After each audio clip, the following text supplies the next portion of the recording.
And Drixie Cardema, you are recognized. Thank you, Mr. Chair. Good evening po. Just a manifestation. This is a manifestation. Yes, Okay. Chair. Please proceed. Tayo ditong mga kinatawan ay ibinoto lamang ng ilang libong Pilipino. Ngunit ang kasama natin ngayon ang Pangulong Duterte, ang most voted Philippine leader ng 2016. At ang kanyang anak, Vice President Sara Duterte, ang most voted Philippine leader naman ngayong 2022. I would like to manifest na gusto ng sambayanang Pilipino ang pagdurog niya sa mga kriminal, durugista at NPA na terorista. Kaya sila ibinoto at patuloy na mahal ng mga Pilipino. Kaya gusto natin ng patas na hearing. Sana sinama natin dito ang libo-libong mga magulang na ang mga anak ay biniktima ng mga durugista. Ang mga ordinaryong Pilipino na naglalakad galing trabaho, tapos sinaksak o pinatay ng adik, lahat ng mga kababaihan, na kahit pati infant na babae ay ginahasa na ng adik. Libo-libo rin ang kanilang mga magulang at mahal sa buhay na wala dito ngayon. Awang-awa ang mga Pilipino sa mga inosenteng pamilyang na ito, kaya niluklok ng bansa ang Pangulong Duterte. Ang drug war ng Pangulo ay policy lamang.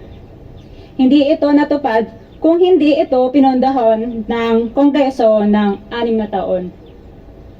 Majority pa nga dito sa mga kinatawan ay naka-Duterte fist pa nung buong 6 na taon eh. Ang Duterte Youth Party List po ay patuloy na naninindigan sa Pangulong Rodrigo Duterte at pangalawang Pangulo Sara Duterte na naglingkod ng maayos, dumurog sa mga durugista, kriminal at NPA na terorista para proteksyonan ang milyon-milyong Pilipino. Bakit wala nag-iimbestiga dito o nag-iimbita sa atin sa sobrang raming Pilipino na biniktima ng mga durugista? And lastly, sa mga kongresista na kaalyado ng mga NPA, mahaya naman tayo sa topic ng pagpatay dahil kayo mismo, hindi kayo nagsasalita sa pagpatay ng NPA sa mga pulis, sundalo at mamayang Pilipino.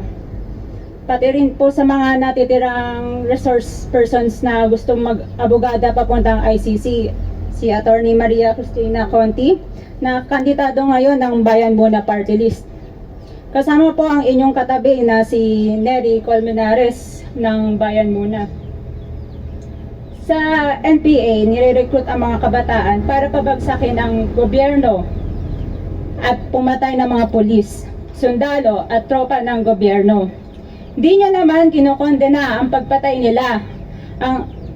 Ang kinokondena nyo ngayon ay ang dalawa naging most trusted leaders ng bansa na todo effort protektahan ang milyong-milyong mga Pilipino. In support sa advocacy sa Pangulong Duterte, ang Duterte Youth Party List ngayon, Kongreso ito, ang kaisa-isang nagpapanukala na pagbalik ng death penalty para sa mga rapists, kidnappers, durugista at terorista. In behalf of the Duterte Youth Party List, kami ay nagpapasalamat sa todong suporta ng Pangulong Duterte at VP Sara Duterte sa mga tropa ng gobyerno at sa pagdurog nyo sa mga kriminal, durugista at NPA na terorista. Yun lang po. Maraming salamat po, Mr. Chair. At Thank you, Congresswoman Salamat, Cardema. Mr. Chair. Bawal po pumalakpak dito. Kung gusto niyo pumalakpak, doon kayo sa labas. Maaari ba? Mr. Chair, Wala akong bastusan dito, ha? Sige, Congressman Acop, you're recognized. thank you, Mr. Chair. I beg to disagree with my colleague. Kasi bata pa siya. Ako, I have given up my life for this country. The former president is only 2 years older than I am. That I have been fighting for this country. I was a member of the Philippine Constabulary and became a policeman after Republic Act 6975 was enacted. This statement of my colleague betrays her ignorance. Kung gusto po niya na magpa-imbestiga, mag-file siya ng resolution and maybe refer to the appropriate committee to be fair with her. She is a congressman. She knows the rules. However, your statement or your statements betray your ignorance of our rules here in this House of Congress. So I beg to disagree, Mr. Chair, na sila lang ang nakikipaglaban at marunong makikipaglaban sa kalaban. As I've said before, I have given the most part or most years of my life fighting the enemy of this country. Kung dili pa Thank you, Mr. katanga, Thank you, Congressman Akop.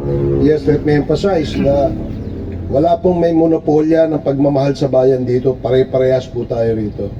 And following the suggestion of Congressman Akop, kung meron kayong gustong paimbita, mag-attend kayo ng hearing. Hindi ma-attend kayo kapag andito lang ang dating Pangulo, ang ating Vice Presidente. Umattend kayo. This committee hearing, this Quadcom, makes announcements of all its hearings. And from here on, we want to see you in our hearing, and please submit to the committee secretary all the persons you want to be invited. Wala hong ano yan, wala hong ano yan. Kung sino yung gusto nyong imbitahan, pwede po yan. Gusto ko lamang pong liwanagin na wala hong may monopolyo sa pagmamahal sa bayan dito. Hindi kayo, hindi kami. Pare-parehas tayo nagmamahal sa bayan, pare-parehas tayo nagseserbisyo eh. Diba? Huwag nyo sabihin mas magaling kayo.